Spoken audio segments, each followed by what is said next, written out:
premier, Bruno Clavet ensuite. Merci Monsieur le Président, mes chers collègues. Les formations sanitaires et sociales sont de la compétence de la région. Nous allons d'ailleurs redéfinir le nouveau schéma des formations sanitaires et sociales des Hauts-de-France en lien avec les acteurs et les représentants du secteur.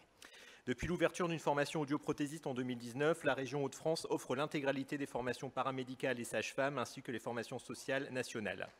La crise sanitaire a mis en avant l'importance de ces métiers en tension.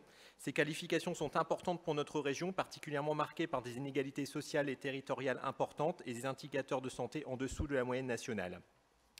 Ce nouveau schéma devra tirer les leçons de la crise sanitaire, de l'évolution des compétences des métiers, des modalités d'exercice, avec notamment le décloisonnement entre les secteurs médico-social et sanitaire, l'exercice coordonné, la notion de parcours et le développement du numérique.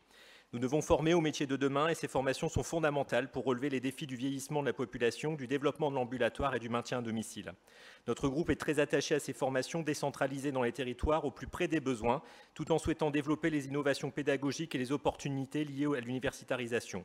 J'avais eu l'occasion de vous présenter un vœu sur les oubliés du Ségur qui avait créé une disparité entre les professionnels de même qualification selon qu'ils exerçaient dans le secteur médico-social et sanitaire.